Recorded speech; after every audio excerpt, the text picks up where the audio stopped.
नमस्कार भारत देश के सभी युवाओं और उनके माता पिताओं को। आज सुबह से ही आप मेरे चेहरे का रंग उतरा हुआ देख रहे होंगे। लगातार बड़े बड़े लोगों के कॉल कि ये रोजगार मांगने का तरीका गलत है, मीडिया चैनल्स का अलग प्रेशर कि ये आप रोजगार किस तरीके से मांग रहे हैं। अभी एक मीडिया चैनल में जब मैं इंटरव्यू के लिए बुलाया गया तो वहां पे एक फॉर्मर सेक्रेटरी साहब भी बुलाए गए, अनिल स्वरूप जी। उनका कहना है कि ये तो रोजगार मांगने का तरीका ही गलत है। मोदी रोजगार दो क्या होता है? एक बात बताइए, अगर मैं आपसे पैसे उधार लेता हूं और 100 या 150 बार मांगने के बाद भी नहीं देता हूं, आप मेरे साथ कैसा व्यवहार करेंगे? जानते हो ना, दोस्तियां भी टूट जाती हैं और हाथापाई पे नौबत आ जाती है। और हमने मोदी रोजगार दो मांग लिया तो गुनाह कर दिया। और क्यों ना मांगे हम मोदी जैसे रोजगार? जब सरकार आई थी तो लोगों ने कहा था, मोदी ने कहा था, मोदी मुझे वोट दो, अब की बार मोदी सरकार आएगा तो मोदी ही। तब डिसेंसी कहां चली गई थी? तब भारत सरकार का नाम बदल के मोदी सरकार क्यों रख दिया गया था? उस वक्त मोदी जी ने अपने नाम के आगे चौकीदार क्यों लगा लिया था? क्या एक देश के वर्तमान प्रधानमंत्री को चौकीदार लगाना शोभा देता था? और हमने कह दिया मोदी रोजगार दो तो यह गलत हो गया। और क्या मैंने पिछले 5 साल के कार्यकाल में बेरोजगारी पे वीडियो नहीं बनाया? अगर आपको नहीं पता तो जाके देख लो। बहुत डिसेंसी के साथ मैंने वीडियो बनाया है, बहुत सबूतों के साथ मैंने वीडियो बनाया है, बट कोई काम उस पे नहीं हुआ, कोई जवाबदेही सरकार की नहीं रही। आज से 6 महीने पहले भी हमने बेरोजगारी के मुद्दे को लेकर के वीडियो बनाया और यह कहा कि मोदी जी अब रोजगार पे बात करें। उनकी वीडियो को भी डिसलाइक कराया। और इससे ज्यादा क्या करते? बताओ, गर्म धूप पे जमीन में लेटते हुए संसद भवन तक जाते? क्या करते? यही तो एक तरीका था डिजिटल इंडिया के थ्रू कि हम अपनी बात मोदी जी तक पहुंचा सकें। अब मोदी रोजगार दो मांगना भी गलत है।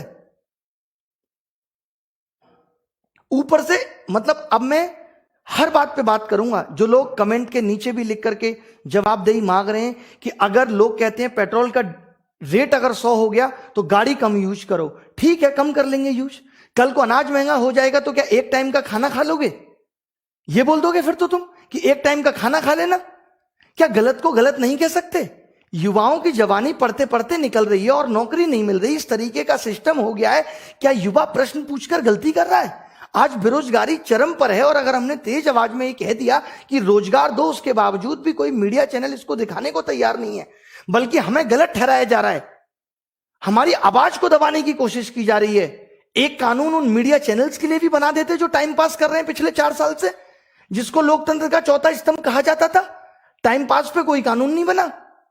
और अब आप कह रहे हो कि जाके अपने अपने क्षेत्रों में काम करो, खेती करें। मान लो खेती कर भी लेंगे तो क्या होगा? किसानों के आंदोलन में बैठे होंगे और उसके बाद क्या कहा जाएगा? शिक्षित होकर गुनाह कर दिया। क्या गारंटी देते हो कि शिक्षा में भ्रष्टाचार नहीं होगा? दे दो, हम खत्म कर देंगे आंदोलन। क्या सिस्टम बना दिया है? यहां नौकरियां बिक रही हैं, सब कुछ आपके पास तो डिजिटल है, डिजिटल इंडिया है, फिर भ्रष्टाचार क्यों बढ़ रहा है? फिर क्यों ट्रांसपेरेंसी सिस्टम में नहीं आ पा रही? जो पेपर लीक हो जा रहे हैं एग्जाम का 3-3 साल तक पता नहीं चल रहा है। ये सिर्फ एक एग्जाम में नहीं है, ये हर एग्जाम का हाल है। आज अगर युवा रोजगार मांग रहा है तो लोग उसकी काबिलियत पे उंगली उठा रहे हैं। अरे किसने बनाया उसे काबिलियत? किसने दी उसको 10th में 80% और 12th में 90%? मैंने बनाया था ऐसा सिस्टम कि सबके 90% आ जाए। मैंने बनाया था ऐसा पेपर कि सबको 200-200 नंबर आ जाए और उसके बावजूद भी सिलेक्शन नहीं होगा। और फिर उसके बाद आप काबिलियत पूछोगे? पीएचडी करके आदमी चपरासी का फॉर्म भर रहा है और आप कह रहे हो कि लोग काबिल नहीं है इस देश में। और आप कह रहे हैं कि काम से रोजगार मिलता है, मांगने से नहीं। तो आप भी वोट नहीं मांगते, आप भी ये नहीं कहते कि वोट दो मोदी सरकार ही आएगी, अब की बार मोदी सरकार। आपने भी तो वोट मांगा था। अब अगर हम आपसे कह रहे हैं कि हमें हमारा हक वापस दे दो, आपने वोट क्या क्या मांगा था? यही कहा था कि 2 करोड़ रोजगार देंगे। आप पिछले 8 साल में बता दो अगर आपने 2 करोड़ रोजगार दिए। ये तो रोजगार भी वो गिनवा रहे हैं कि अगर स्किल इंडिया के तहत इन्होंने 4 लोगों को दर्जी बनाना, कपड़ा सिलना सिखा दिया तो जो लोग दर्जी बन गए वो भी अब रोजगार में गिने जाएंगे, क्योंकि उससे पहले तो देश में दर्जी होते ही नहीं थे। स्किल इंडिया के बाद ही तो देश में दर्जी आए हैं। और मीडिया जो दिन रात सिर्फ सरकार की चाटुकारी कर रही है, इससे लोकतंत्र पे कोई फर्क नहीं पड़ रहा। तब लोकतंत्र गड्ढे में नहीं जा रहा, तब लोकतंत्र को कोई खतरा नहीं है, तब मीडिया पे कोई कानून नहीं बन सकता। और बड़े पढ़े लिखे लोग कहते हैं पॉपुलेशन बढ़ रही है इसलिए रोजगार खत्म हो गया। अगर पॉपुलेशन बढ़ने से रोजगार खत्म हो जाता, ये जो रोजगार मांगने वाले लोग हैं जो सन 2000 तक पैदा होकर खत्म हो गए थे, ये सन 2000 से पहले की पैदाइश है। और आपके टाइम पे जब पॉपुलेशन बढ़ने की बात आई है तो पिछले 10 साल में जो पैदा हुआ है वो रोजगार नहीं मांग रहा है, ये पहले के लोग रोजगार मांग रहे हैं। और आपने जब 370 हटा दी तो एक कानून पॉपुलेशन पे भी बना देते, किसी ने मना किया था आपको? बट ये कौन सा लॉजिक हुआ कि पॉपुलेशन बढ़ रही है इसलिए रोजगार नहीं मिलेगा और आप भूखे मरोगे? बताओ, इसके अलावा क्या बोले? इतना दिल दुखी है आज, ऊपर से लोग इतना ज्ञान दे रहे हैं कि ये रोजगार मांगने का सही तरीका नहीं है। अरे भैया, फ्रस्ट्रेट हो गए आप। अपने चुनाव के रिजल्ट का 40 दिन इंतजार करो। पागल हो जाते हो न्यूज चैनल अगर दिखाएं तो। जब तक एग्जिट पोल पे ही आपकी निगाह रहती है कौन जीत रहा है। अगर आपका रिजल्ट 4 महीने भी पोस्टपोन कर दिया जाए ना तो दिमाग की दही हो जाएगी आपकी। हम 4-4 साल से रिजल्ट का इंतजार कर रहे हैं। 2015 में नहीं हुआ घोटाला, 2016 में नहीं हुआ, 17 का पेपर लीक हुआ, 1.5 साल तक मुद्दा चलता रहा, जमीन पे प्रोटेस्ट हुआ, तब जाके ये गुस्सा भटका है। अब बात रुकेगी नहीं, अब बात थमेगी नहीं। चाहे रेलवे हो, चाहे एसएससी हो, चाहे बैंक हो, चाहे शिक्षकों की भर्ती हो। आपको भी पता होगा जब कोई भर्ती निकलती है तो उसके लिए बजट पहले आवंटित हो जाता है और ये भर्ती निकलने के बाद उन भर्तियों को 4-4 साल तक टाल देते हैं। आपको पता है कि वो बजट कहां इस्तेमाल होता है? कभी सोचा आपने? भर्ती निकलने से पहले बजट आवंटित हो जाता है। उसके बाद जो उतने लोगों की 4 साल में शिक्षक भर्ती मुश्किल से हुई यूपी में, और उसके बाद 28,000 पद आज भी रिक्त हो गए, वहां कट ऑफ पहले जारी हो जाती है। वहां अलग सिस्टम है, वहां युगांडा के रूल चल रहे हैं कि कट ऑफ पहले ही बता देंगे। यहां कट ऑफ 80% से ऊपर जा रही है एसएससी में। देश का बेड़ा गर्क हो गया है सिस्टम में। यह सच बात है। अगर आप गहराई में सोचोगे, आज अगर सभी विद्यार्थी अपने मां बाप को ये बातें बताएं, ये वीडियो सुनाएं, तो उनको भी समझ में आ जाए कि कितना बड़ा गड्ढा हो गया इस एजुकेशन सिस्टम में, जिसको भर पाना अब मुश्किल है। सरकार जब तक ये सारे बैकलॉग क्लियर नहीं करेगी, जब तक सरकार अपनी पॉलिसी के बारे में नहीं बताएगी कि एजुकेशन सिस्टम पे वो क्या पॉलिसी बना रही है, तब तक ये थमने वाला नहीं है। मोदी रोजगार दो का ट्रेंड का सिर्फ इतना मतलब है कि सरकार को ये चेतावनी दी जा रही है कि हमारे बारे में सोच लो, हमारे बारे में बात करो, हमें बताओ कि आप हमारे बारे में क्या सोच रहे हो। अभी 4-5 महीने पहले आपने सीईटी की लॉलीपॉप देके हमें थमा दी। आपने बताया सीईटी में क्या करोगे, उसके बाद आपका कोई नोटिफिकेशन आया कि आप सीईटी में क्या करोगे? जब आपको नोटिफिकेशन निकालना होता है अरीना की बात पे, आप 2 मिनट में ministry of home affairs India against propaganda जारी कर देती है। आज आपने बताया सीईटी का प्रोसेस क्या होगा। एसएससी एक ऐसा एग्जाम है जहां आप 7 महीने में सब कुछ क्लियर कर सकते हो कि हम फॉर्म निकालेंगे 2 महीने के अंदर प्री का एग्जाम लेंगे, उसके 3 महीने के बाद मेंस का एग्जाम लेंगे और 3 महीने बाद आपका सिलेक्शन फाइनल देके कह देंगे कि 4 महीने बाद ज्वाइनिंग के लिए आ जाना। क्या यह सिस्टम नहीं हो सकता? सन 2000, सुन लो लोग ध्यान से, सन 2018 का रिजल्ट आज तक फाइनल नहीं है। 2017 की सारी ज्वाइनिंग आज तक नहीं हुई। हम 2021 में जी रहे हैं। क्या होगा? आप लास्ट के 6 महीने में आके कहोगे हमने युवाओं के बारे में यह सोचा है। मोदी जी को हम कितना प्यारा मानते हैं, how he is lovely, so cute, कितने प्यार से बात करते हैं। क्या उनको यह प्यार हमारे लिए नहीं दिखता? क्या हमसे कोई वोट बैंक नहीं पड़ेगा? क्या पढ़े लिखे लोग जाके सिस्टम को नहीं सुधारेंगे? क्या आप हमारा भला करेंगे तो हम जाके उन अशिक्षित लोगों को नहीं बताएंगे कि मोदी जी बहुत अच्छा कर रहे हैं? तो ये सब हमारी मांगे हैं। इन सब का हमने प्लान, पूरा ड्राफ्ट तैयार कर लिया है। जितने भी सोशल मीडिया इन्फ्लुएंसर हैं, अब तो मेन मीडिया से तो उम्मीद ही छोड़ दी है। आज ना रवीश ने वीडियो बनाया, ना किसी और बड़े मीडिया चैनल ने वीडियो बनाया। खैर आज तक, और इन सबको तो खैर फुर्सत ही नहीं है। इन सबको फुर्सत है अमित शाह जी का इंटरव्यू लेने के लिए। अमित शाह जी दिल्ली में बैठे बैठे बंगाल की प्रॉब्लम देख ले रहे हैं। आजकल कमाल का उनका विजन है, बंगाल की प्रॉब्लम देख ले रहे हैं। बंगाल में इतना गलत हो रहा है, दीदी इतना गलत कर रही है, उनको बंगाल की प्रॉब्लम दिख रही है। दिल्ली में बैठा हुआ किसान या दिल्ली में बैठे हुए युवा, बेरोजगार लोग, वो उनको नहीं दिख रहे। उस पर वो चर्चा का विषय नहीं है, वो चर्चा का विषय नहीं है। आज इस बात को कह दिया जाएगा। अभी प्रोटेस्ट भी होगा। अगर किसी अपोजिशन पार्टी के नेता ने कमेंट कर दिया तो यह कहा जा रहा है ये पॉलिटिकल आंदोलन है, ये पॉलिटिकल प्रोटेस्ट है। हम यहां गधे बैठे कि कोई भी आके हमें बोलेगा कि हमारा प्रोटेस्ट चलाओ और हम गवर्नमेंट के अगेंस्ट चला देंगे। अब अगर राहुल गांधी इस प्रोटेस्ट में आके ट्वीट करते हैं तो हमारी गलती है। मैं कल को उनको पूछूंगा भी कि आपने ट्वीट क्यों किया, वो कह देंगे मैं युवा हूं और बेरोजगार हूं, क्यों नहीं कर सकता, मैं भी आपके साथ हूं। वो भी तो ये कह देंगे। क्या कह सकते हैं? अखिलेश को कल को मैं बोलूंगा, वो कह देगा मैं भी युवा हूं, बेरोजगार हूं, और सही बात भी है। बात फिट भी बैठ रही है। मैं कैसे रोक सकता हूं किसी को? मैं कोई मोदी सरकार थोड़ी हूं कि मैं उसका ट्विटर अकाउंट जो है हैक करा दूं। बताइए आप, मेरे हाथ में नहीं है ये सब। मैं इतना कह सकता हूं कि ये जो आग मेरे दिल में है, मैं भी बहुत प्यार से पढ़ाता हूं। आनंद स्वरूप जी, आपको कह रहा हूं, कभी मेरे पढ़ाई की वीडियो उठा के देख लेना। मोहब्बत का दूसरा नाम हूं। शेरो शायरी के अंदाज से लेकर के, हंसाने से लेकर के, बच्चों को सब कुछ दिया है मैंने। उनके मोटिवेशन को, उनकी हर चीज को मैंने किस तरीके से बना के रखा है ये मैं जानता हूं। आप देख लीजिएगा मेरे पढ़ाई के वीडियो। आज अगर ये इतनी गुस्सा निकली है, आज अगर ये चेहरे पे इतनी सिकन दिख रही है, तो उसकी वजह सिर्फ आज नहीं है, उसकी वजह पिछले 4 साल 5 साल में इकट्ठा हुआ गुस्सा है। क्यों ना निकाले? बताइए। और बात होती है, रोजगार है नहीं सरकार के पास।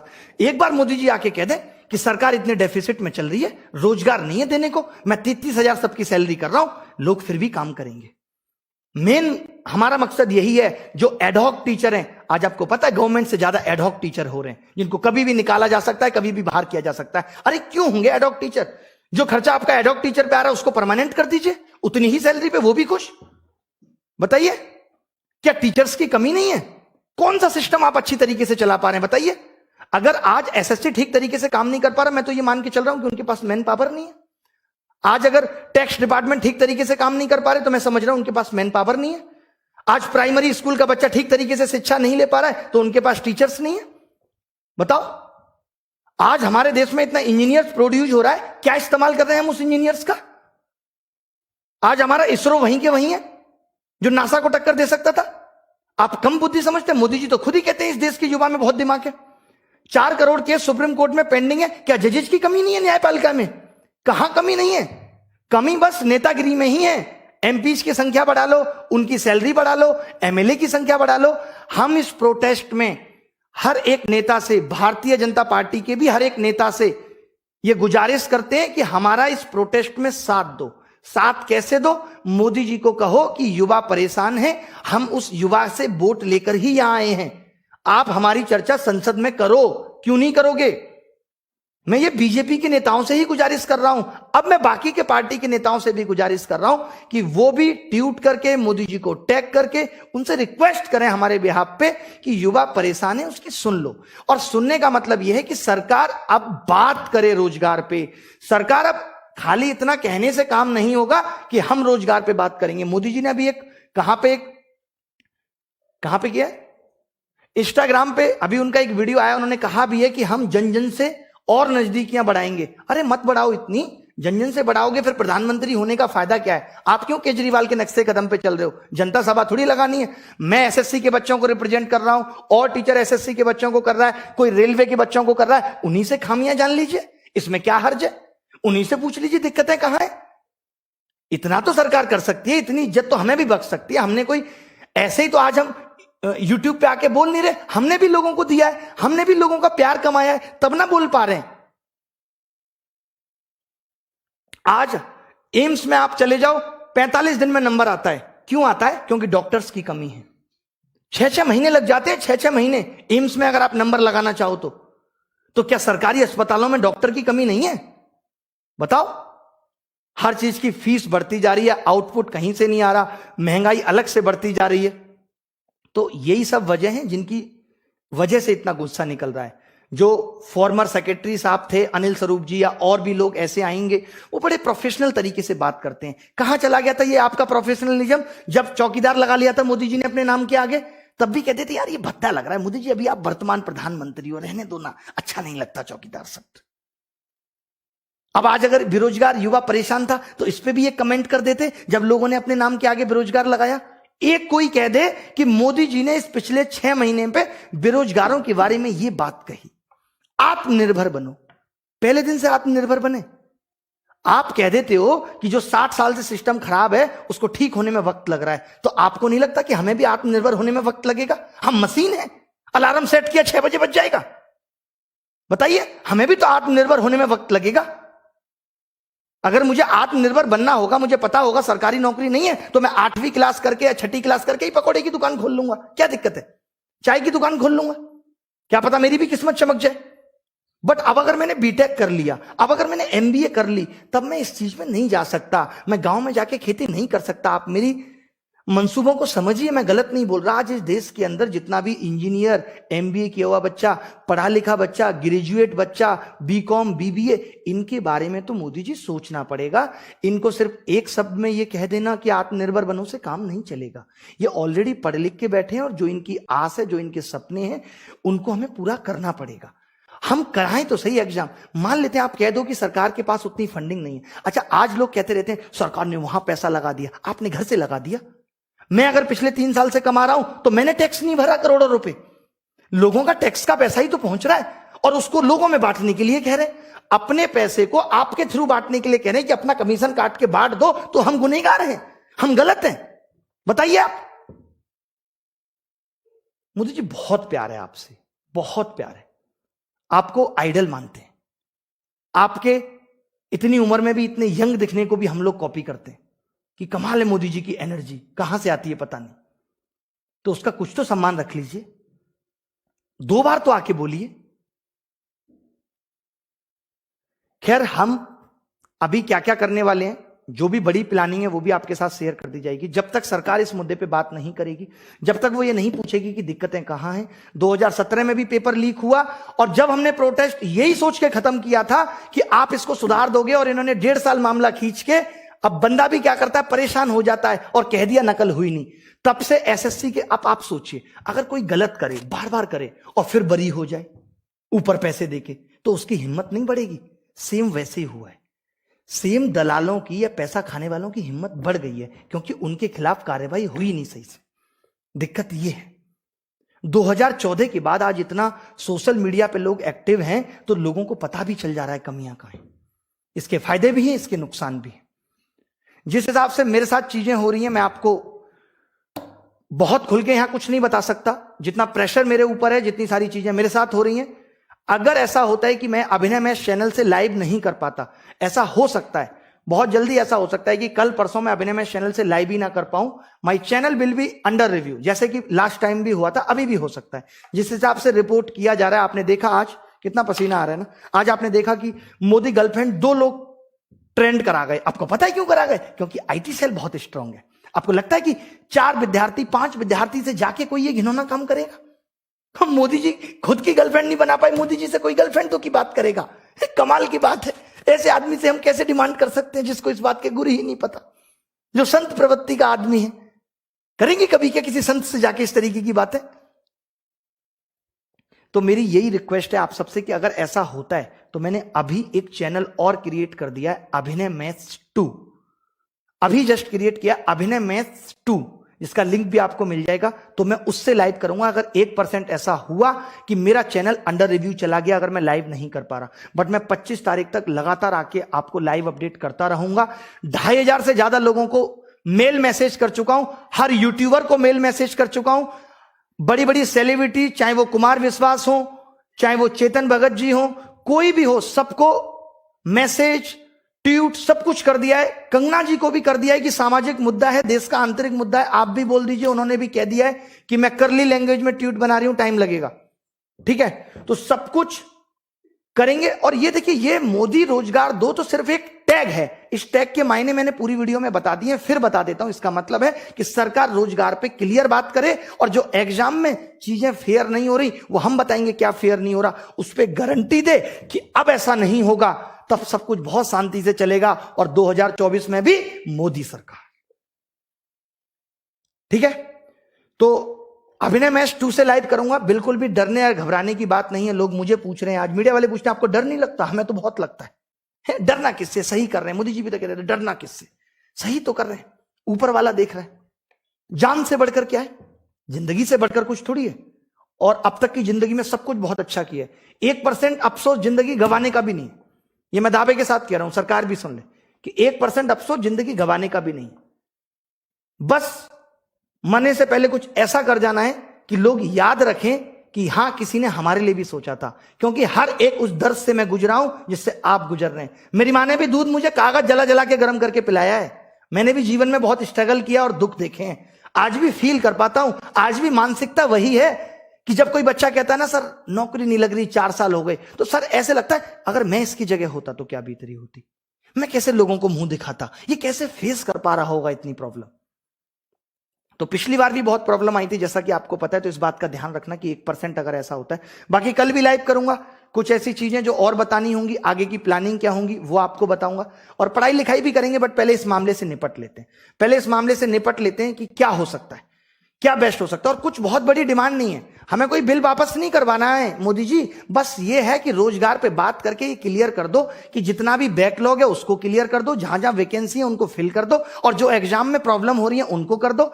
और कल सीजीएल 2019 के मार्क्स की भी डिमांड बच्चों ने की है, तो उस पे भी सीजीएल 2019 के मार्क्स पे भी, हाँ सीजीएल 2019 के मार्क्स पे भी हैशटैग आपको डिस्क्रिप्शन में मिल जाएगा, उसको भी कल कर दीजिएगा, ताकि मार्क्स आ जाए, हम और प्रूफ के साथ लड़ाई लड़ सकें, कि पहले हमें मार्क्स पता चल जाए। बाकी हम जानते हैं हमें किसी प्रूफ की जरूरत नहीं है, बट फिर भी कुछ शिक्षाविद हैं, कुछ बहुत बड़े बड़े लोग हैं जो प्रूफ चाहते हैं इन बातों का, तो हम चाहते हैं कि सरकार मार्क्स दे। इसमें हम रिक्वेस्ट कर सकते हैं, कोई प्रेशर हमारे सरकार के ऊपर नहीं है कि कैसे दे, वो अपने हिसाब से जल्दी मार्क्स दें। और मेरी सभी लोगों से यह भी विनती है कि किसी को भी गाली गलौच ना दें। आप देखते हैं ना, मुझे भी बहुत गुस्सा आ रही है, मुझे भी कितना गुस्सा निकालना पड़ रहा है, कितना सिंपल आदमी में, ये आप भी जानते हैं। मैंने कभी अपने जीवन में गाली नहीं दी, तो मेरी रिक्वेस्ट है सबसे कि किसी को भी गाली मत दो। प्रधानमंत्री जी हमारे लिए बहुत सम्माननीय हैं और हमेशा रहेंगे, एज ए पर्सन वो बहुत अच्छे इंसान हैं, बट वो जो अभी कर रहे हैं, पता नहीं उनके आसपास के लोग कैसे हैं जो उनको इस तरीके की भनकी ही नहीं लगने दे रहे, या शायद उनका ईगो इतना हाई हो गया है कि मैं बार बार बहुमत से जीत रहा हूं, मेरा कोई क्या बिगाड़ पाएगा। कई बार जब सत्ता आती है तो इस तरीके के घमंड होना बहुत लाजमी है, लेकिन ऊपर वाला बैठा है, बड़े बड़ों के टूट गए, रावण का घमंड नहीं रहा, तो बाकी चीजों पे तो अब क्या ही कहना। ठीक है, नमस्कार, रखता हूं, जय हिंद। ये वीडियो अपने माँ बाप को भी दिखा देना जो आज भी इस बात पे अड़े हुए नहीं, मोदी जी बहुत अच्छा कर रहे हैं। अगर बहुत अच्छा कर रहे हैं तो दिखना भी चाहिए। अच्छा करने का मतलब यही होता है कि महंगाई बढ़ गई, अब और क्या अच्छा करेंगे। लोगों में इतना कास्टिज्म पे लड़ाइयां हो रही हैं, और लोग क्या करेंगे, जबकि हम सब इतने प्यार से पले हैं। हम सबको एक दूसरे को प्यार करना चाहिए, प्रेम से बढ़ के संसार में कुछ नहीं है। आपको कुछ बात बुरी लगती है, आप 2 शब्द गुस्से में कह दो, सामने वाले को बुरा लगा, आप 2 शब्द गुस्से में कर दो। अरे हम लोगों ने गांधी जी से सीखा है कि अहिंसा के दम पे गांधी जी ने क्या कुछ नहीं पा लिया। हमें गाली देने की भी जरूरत किसी को नहीं है, हमें बुरा भला कहने की जरूरत किसी को नहीं है। आप सिर्फ प्यार बांटिए, ये हम प्यार ही बांट रहे हैं, और इस प्यार के दम पे ही हम सरकार से इस रोजगार के मुद्दे पे बात कर लेंगे। जब 6 महीने पहले बात थी तब मुद्दा यही था, बट हमें छोटी छोटी जीत चाहिए थी। हमें लोगों को ये दिखाना था कि देखिए इससे हमें ये जीत मिल रही है। अब बारी, नमस्कार भारत देश के सभी युवाओं और उनके माता पिताओं को। आज सुबह से ही आप मेरे चेहरे का रंग उतरा हुआ देख रहे होंगे, लगातार बड़े बड़े लोगों के कॉल कि ये रोजगार मांगने का तरीका गलत है, मीडिया चैनल्स का अलग प्रेशर कि ये आप रोजगार किस तरीके से मांग रहे हैं। अभी एक मीडिया चैनल में जब मैं इंटरव्यू के लिए बुलाया गया तो वहां पे एक फॉर्मर सेक्रेटरी साहब भी बुलाए गए, अनिल स्वरूप जी, उनका कहना है कि ये तो रोजगार मांगने का तरीका ही गलत है। मोदी रोजगार दो क्या होता है? एक बात बताइए, अगर मैं आपसे पैसे उधार लेता हूं और 100 या 150 बार मांगने के बाद भी नहीं देता हूं, आप मेरे साथ कैसा व्यवहार करेंगे? जानते हो ना, दोस्तियां भी टूट जाती हैं और हाथापाई पे नौबत आ जाती है। और हमने मोदी रोजगार दो मांग लिया तो गुनाह कर दिया। और क्यों ना मांगे हम मोदी जैसे रोजगार? जब सरकार आई थी तो लोगों ने कहा था, मोदी ने कहा था, मोदी मुझे वोट दो, अब की बार मोदी सरकार आएगा तो मोदी ही। तब डिसेंसी कहां चली गई थी? तब भारत सरकार का नाम बदल के मोदी सरकार क्यों रख दिया गया था? उस वक्त मोदी जी ने अपने नाम के आगे चौकीदार क्यों लगा लिया था? क्या एक देश के वर्तमान प्रधानमंत्री को चौकीदार लगाना शोभा देता था? और हमने कह दिया मोदी रोजगार दो तो यह गलत हो गया। और क्या मैंने पिछले 5 साल के कार्यकाल में बेरोजगारी पे वीडियो नहीं बनाया? अगर आपको नहीं पता तो जाके देख लो, बहुत डिसेंसी के साथ मैंने वीडियो बनाया है, बहुत सबूतों के साथ मैंने वीडियो बनाया है, बट कोई काम उस पर नहीं हुआ, कोई जवाबदेही सरकार की नहीं रही। आज से 6 महीने पहले भी हमने बेरोजगारी के मुद्दे को लेकर के वीडियो बनाया और यह कहा कि मोदी जी अब रोजगार पे बात करें, उनकी वीडियो को भी डिसलाइक कराया। और इससे ज्यादा क्या करते?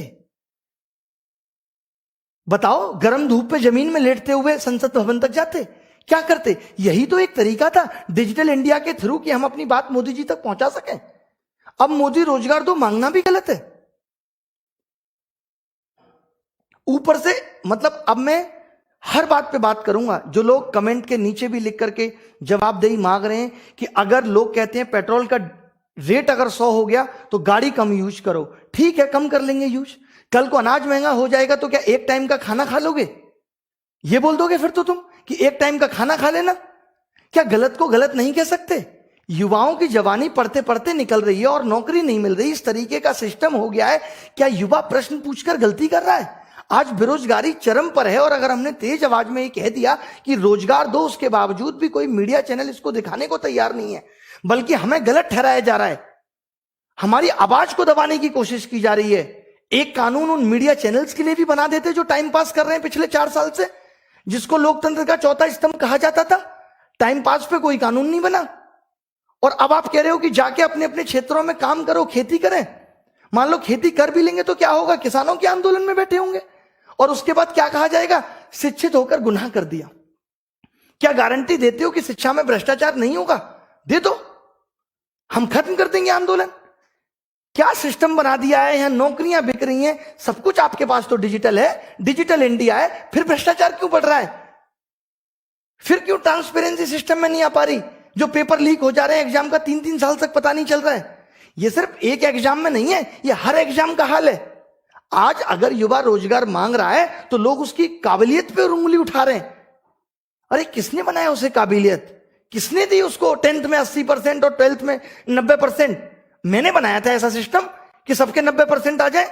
मैंने बनाया था ऐसा पेपर कि सबको 200-200 नंबर आ जाए और उसके बावजूद भी सिलेक्शन नहीं होगा। और फिर उसके बाद आप काबिलियत पूछोगे? पीएचडी करके आदमी चपरासी का फॉर्म भर रहा है और आप कह रहे हो कि लोग काबिल नहीं है इस देश में। और आप कह रहे हैं कि काम से रोजगार मिलता है, मांगने से नहीं। तो आप भी वोट नहीं मांगते, आप भी ये नहीं कहते कि वोट दो, मोदी सरकार ही आएगी, अब की बार मोदी सरकार। आपने भी तो वोट मांगा था। अब अगर हम आपसे कह रहे हैं कि हमें हमारा हक वापस दे दो, आपने वोट क्या क्या के मांगा था? यही कहा था कि 2 करोड़ रोजगार देंगे। आप पिछले 8 साल में बता दो अगर आपने 2 करोड़ रोजगार दिए। ये तो रोजगार भी वो गिनवा रहे हैं कि अगर स्किल इंडिया के तहत इन्होंने 4 लोगों को दर्जी बनाना, कपड़ा सिलना सिखा दिया तो जो लोग दर्जी बन गए वो भी अब रोजगार में गिने जाएंगे, क्योंकि उससे पहले तो देश में दर्जी होते ही नहीं थे। स्किल इंडिया के बाद ही तो देश में दर्जी आए हैं। और मीडिया जो दिन रात सिर्फ सरकार की चाटुकारी कर रही है, इससे लोकतंत्र पे कोई फर्क नहीं पड़ रहा। तब लोकतंत्र गड्ढे में नहीं जा रहा, तब लोकतंत्र को कोई खतरा नहीं है, तब मीडिया पे कोई कानून नहीं बन सकता।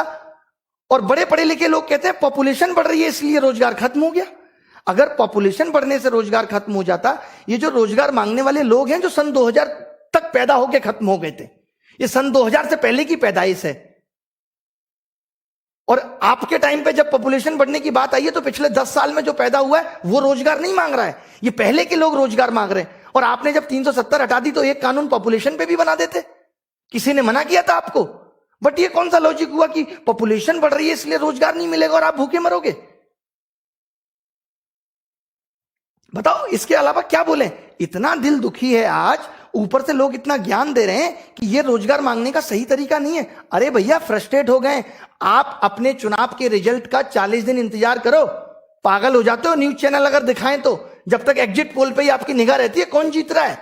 अगर आपका रिजल्ट 4 महीने भी पोस्टपोन कर दिया जाए ना तो दिमाग की दही हो जाएगी आपकी। हम 4-4 साल से रिजल्ट का इंतजार कर रहे हैं।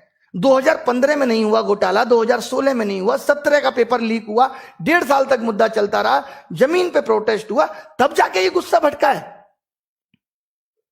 अब बात रुकेगी नहीं, अब बात थमेगी नहीं। चाहे रेलवे हो, चाहे एसएससी हो, चाहे बैंक हो, चाहे शिक्षकों की भर्ती हो। आपको भी पता होगा जब कोई भर्ती निकलती है तो उसके लिए बजट पहले आवंटित हो जाता है और ये भर्ती निकलने के बाद उन भर्तियों को 4-4 साल तक टाल देते हैं। आपको पता है कि वो बजट कहां इस्तेमाल होता है? कभी सोचा आपने? भर्ती निकलने से पहले बजट आवंटित हो जाता है। उसके बाद जो उतने लोगों की 4 साल में शिक्षक भर्ती मुश्किल से हुई यूपी में, और उसके बाद 28,000 पद आज भी रिक्त हो गए, वहां कट ऑफ पहले जारी हो जाती है। वहां अलग सिस्टम है, वहां युगांडा के रूल चल रहे हैं कि कट ऑफ पहले ही बता देंगे। यहां कट ऑफ 80% से ऊपर जा रही है एसएससी में। देश का बेड़ा गर्क हो गया है सिस्टम में। यह सच बात है। अगर आप गहराई में सोचोगे, आज अगर सभी विद्यार्थी अपने मां बाप को ये बातें बताएं, ये वीडियो सुनाएं, तो उनको भी समझ में आ जाए कि कितना बड़ा गड्ढा हो गया इस एजुकेशन सिस्टम में, जिसको भर पाना अब मुश्किल है। सरकार जब तक ये सारे बैकलॉग क्लियर नहीं करेगी, जब तक सरकार अपनी पॉलिसी के बारे में नहीं बताएगी कि एजुकेशन सिस्टम पे वो क्या पॉलिसी बना रही है, तब तक ये थमने वाला नहीं है। मोदी रोजगार 2 का ट्रेंड का सिर्फ इतना मतलब है कि सरकार को ये चेतावनी दी जा रही है कि हमारे बारे में सोच लो, हमारे बारे में बात करो, हमें बताओ कि आप हमारे बारे में क्या सोच रहे हो। अभी 4-5 महीने पहले आपने सीईटी की लॉलीपॉप देके हमें थमा दी, आपने बताया सीईटी में क्या करोगे, उसके बाद आपका कोई नोटिफिकेशन आया कि आप सीईटी में क्या करोगे? जब आपको नोटिफिकेशन निकालना होता है अरीना की बात पे, आप 2 मिनट में ministry of home affairs India against propaganda जारी कर देती है। आज आपने बताया सीईटी का प्रोसेस क्या होगा। एसएससी एक ऐसा एग्जाम है जहां आप 7 महीने में सब कुछ क्लियर कर सकते हो कि हम फॉर्म निकालेंगे 2 महीने के अंदर प्री का एग्जाम लेंगे, उसके 3 महीने के बाद मेंस का एग्जाम लेंगे और 3 महीने बाद आपका सिलेक्शन फाइनल देके कह देंगे कि 4 महीने बाद ज्वाइनिंग के लिए आ जाना। क्या यह सिस्टम नहीं हो सकता? सन 2000, सुन लो लोग ध्यान से, सन 2018 का रिजल्ट आज तक फाइनल नहीं है। 2017 की सारी ज्वाइनिंग आज तक नहीं हुई, हम 2021 में जी रहे हैं। क्या होगा? आप लास्ट के 6 महीने में आके कहोगे हमने युवाओं के बारे में ये सोचा है। मोदी जी को हम कितना प्यारा मानते हैं, how he is lovely, so cute, कितने प्यार से बात करते हैं। क्या उनको ये प्यार हमारे लिए नहीं दिखता? क्या हमसे कोई वोट बैंक नहीं पड़ेगा? क्या पढ़े लिखे लोग जाके सिस्टम को नहीं सुधारेंगे? क्या आप हमारा भला करेंगे तो हम जाके उन अशिक्षित लोगों को नहीं बताएंगे कि मोदी जी बहुत अच्छा कर रहे हैं? तो ये सब हमारी मांगे हैं, इन सब का हमने प्लान पूरा ड्राफ्ट तैयार कर लिया है। जितने भी सोशल मीडिया इन्फ्लुएंसर हैं, अब तो मेन मीडिया से तो उम्मीद ही छोड़ दी है। आज ना रवीश ने वीडियो बनाया, ना किसी और बड़े मीडिया चैनल ने वीडियो बनाया। खैर आज तक, और इन सबको तो खैर फुर्सत ही नहीं है। इन सबको फुर्सत है अमित शाह जी का इंटरव्यू लेने के लिए। अमित शाह जी दिल्ली में बैठे बैठे बंगाल की प्रॉब्लम देख ले रहे हैं। आजकल कमाल का उनका विजन है, बंगाल की प्रॉब्लम देख ले रहे हैं। बंगाल में इतना गलत हो रहा है, दीदी इतना गलत कर रही है, उनको बंगाल की प्रॉब्लम दिख रही है। दिल्ली में बैठा हुआ किसान या दिल्ली में बैठे हुए युवा बेरोजगार लोग, वो उनको नहीं दिख रहे। उस पर वो चर्चा का विषय नहीं है, वो चर्चा का विषय नहीं है। आज इस बात को कह दिया जाएगा, अभी प्रोटेस्ट भी होगा। अगर किसी अपोजिशन पार्टी के नेता ने कमेंट कर दिया तो यह कहा जा रहा है ये पॉलिटिकल आंदोलन है, ये पॉलिटिकल प्रोटेस्ट है। हम यहां गधे बैठे कि कोई भी आके हमें बोलेगा कि हमारा प्रोटेस्ट चलाओ और हम गवर्नमेंट के अगेंस्ट चला देंगे। अब अगर राहुल गांधी इस प्रोटेस्ट में आके ट्वीट करते हैं तो हमारी गलती है। मैं कल को उनको पूछूंगा भी कि आपने ट्वीट क्यों किया, वो कह देंगे मैं युवा हूं और बेरोजगार हूं, क्यों नहीं कर सकता।